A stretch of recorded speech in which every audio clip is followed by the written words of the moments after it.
फिर जब हम इस शोबे में आ गए तो पता ये चला कि पंजाब में तो फूड अथॉरिटी नाम की कुछ है कोई नहीं है। हमारा जो फूड डिपार्टमेंट था ये वो फूड डिपार्टमेंट था जिसमें लाहौर में 9 फूड इंस्पेक्टर्स थे। 9 टाउन है लाहौर के, 9 फूड इंस्पेक्टर और उनकी क्वालिफिकेशन FA वो चेक कर रहे हैं। वो चेक कर रहे हैं। बेसिकली वो सैनिटरी इंस्पेक्टर्स थे।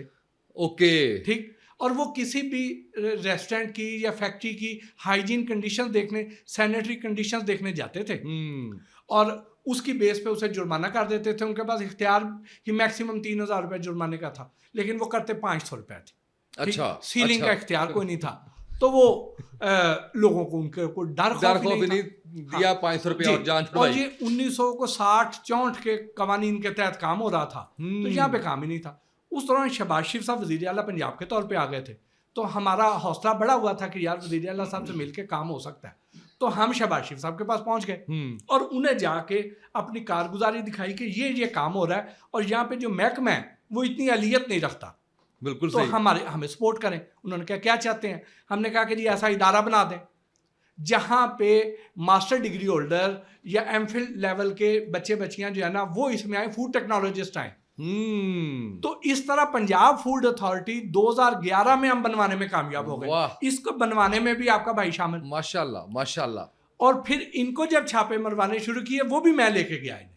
आप थे उसके पीछे? वो जो आयशा थी वो पीछे? आयशा मुमताज के साथ, आयशा मुमताज को भी छापो मैं ही लेके जाता। अच्छा। तो फिर हमने ये काम शुरू किया। फिर हमने वो चीजें मुझे पहला थंबनेल मिल गया है। वो आयशा मुमताज याद है आपको? कौन था पीछे?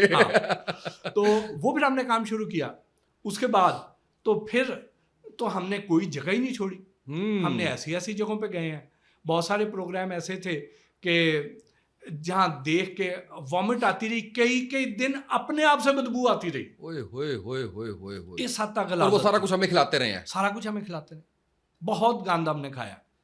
और फिर उसके बाद ये सिलसिला चलता रहा।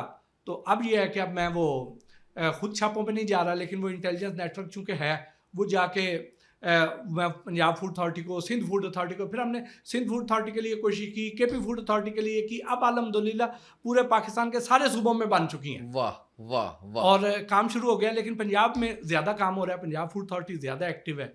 और बाकी मैं फिर अब ये कर रहा हूँ कि साथ साथ आवाम को एजुकेट करने के लिए अपने YouTube चैनल के जरिए लोगों को गाइड कर रहा हूँ कि उनको पहचान बता देता हूँ, उन्हें बता देता हूँ कि ये इसमें ये मसाइल हैं, इसमें ये मसाइल हैं। बिल्कुल और सही। बाकी जहाँ जहाँ पे कोई इन्फॉर्मेशन आती है वो फिर पंजाब फूड अथॉरिटी को या रेलिवेंट फूड अथॉरिटीज़ को पास ऑन कर देता हूँ कि वहाँ पे जाएँ, जाके ये काम करें, क्योंकि लोग मेरे से कनेक्टेड हैं तो मेरे पास इन्फॉर्मेशन आ जाए। अच्छा सर, वो किधर गई आयशा मुमताज? किधर गई? उन पर बड़ी कंट्रोवर्सीज भी आई थी, काफ़ी कुछ हुआ कि शायद वो जो है वो फेक भी थे उसके अंदर, कुछ के साथ मिली भी हुई थी। ऐसी कुछ हकीकत थी इस बात में? नहीं थी। वो एक ईमानदार खातून थी और अच्छा काम कर रही थी। जाहिर है उनकी वजह से बहुत सारे आप सही बता सकते हैं क्योंकि आपने फेस भी किया और आप साथ भी थे ना। और उन पे लोगों को गुस्सा भी बहुत ज़्यादा था। तो इसलिए जहाँ पे लोग उनके लिए दुआएं भी कर रहे थे तो वहाँ पे जो मुतासरीन थे उन्हें गुस्सा भी तो था। गुस्सा भी था, बिल्कुल। तो इसलिए वो इस बात को, और नेगेटिविटी वैसे भी ज़्यादा फैलती, तो ये वजह थी। अदरवाइज वो एक ईमानदार खातून।